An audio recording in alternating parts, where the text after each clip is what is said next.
Hello there, Homeschool Nolan here to help you navigate learning in the digital age.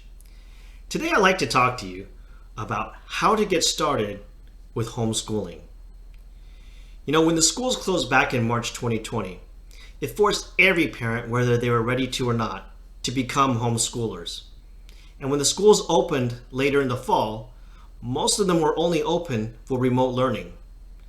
But now, after experiencing some of the ups and downs and the challenges of remote learning, many parents are again considering homeschooling for their kids.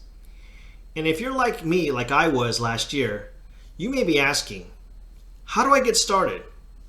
What do I need to do first in order to dive into homeschooling?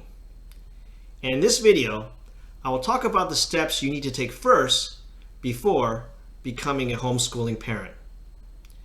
Now, to begin with, I would like to start by talking about the state laws that you need to comply with. One of the exciting things about homeschooling is that you as a parent can be creative in designing an individualized learning program that you feel is best for your child. But there's one thing that all homeschooling parents must do, and that is they must comply with their state's laws on homeschooling. Now, the good news is that homeschooling is legal in all 50 states of the United States. However, each state has their own laws regarding homeschooling, and some states do regulate homeschooling more than others.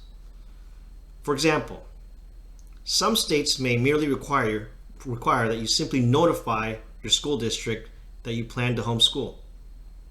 Other states may require that you maintain records of attendance and submit a detailed home instruction plan where you list the textbooks and the curriculum that you plan to use. Some states may even require that your child take standardized tests to assess their grade level. Every state has their own laws with regards to homeschooling. What each parent needs to do first is to look up the Department of Education's website for their own state and carefully review the specific requirements for your own state. It is here on your state's website that you should be able to find your state's specific laws and requirements for homeschooling.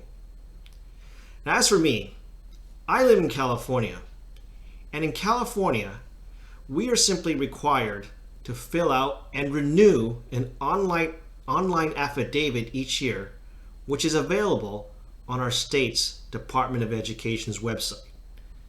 In this affidavit, we have to provide a name for the private school we were creating as a homeschool, as well as the age and grade levels of our children. The process was actually pretty straightforward and simple. We submitted the affidavit online and got a confirmation shortly afterwards. But your state may be different and require that you fill out additional forms. Again, the first step you need to do is to go to your state's Department of Education website and review their requirements for homeschooling. Now, once you've filled out the required paperwork for your state, the next step will be to formally withdraw your child from public school. Here, you will need to check the requirements for withdrawing your student from your local school district as well. In our case, I simply had to send an email to our school principal notifying her of our intent to homeschool. But in your case, it may be better to send an actual letter using certified mail to notify your school. Again, check with your local school district first, starting with their website. And don't assume that your local school officials are all familiar with your state's laws on homeschooling.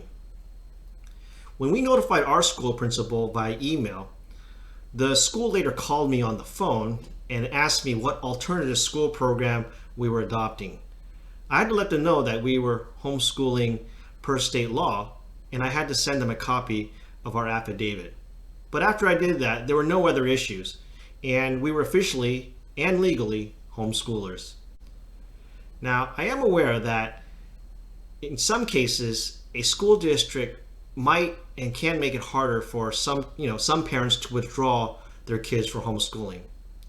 And most of us are not lawyers. And if you're someone who might feel just a bit confused or intimidated by state laws, I highly recommend that you also join a homeschool association. Homeschool associations are non-profit organizations that exist to promote homeschooling. They exist at both the state and national level. For an annual membership, they can provide legal help for homeschoolers when you need it. They can also organize events and provide other resources to support homeschooling. I joined a homeschool association based on a friend's recommendation, and I've listed the one I joined in the description below. But if you do a search on Homeschool Association, you should be able to see a list of the top homeschooling associations for your state immediately listed. Now, so far, I haven't run into any legal issues and haven't really needed to use or turn to my homeschool association on a day-to-day basis.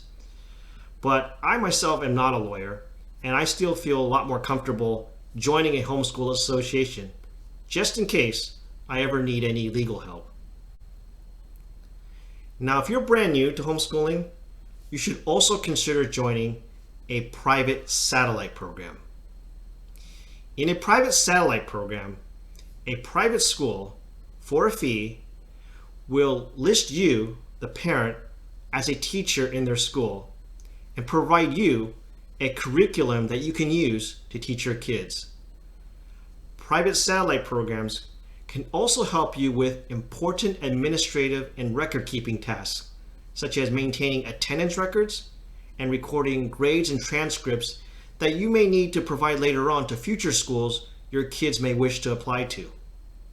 So, if you're brand new to homeschooling and need more guidance on creating a curriculum, or you don't feel like you're particularly good at keeping detailed records, then joining a private satellite program is probably the right choice for you as well. As for me, I had decided to homeschool right before the start of the school year, so I missed the deadline for applying to a particular private satellite program that I was interested in. So keep in mind that if you do decide to join a private satellite program, that you start the application process early, preferably in the spring, months before the start of the next school year. So in summary, becoming a homeschooler starts with first following your state's requirements on homeschooling. You can find these requirements on your state's Department of Education website.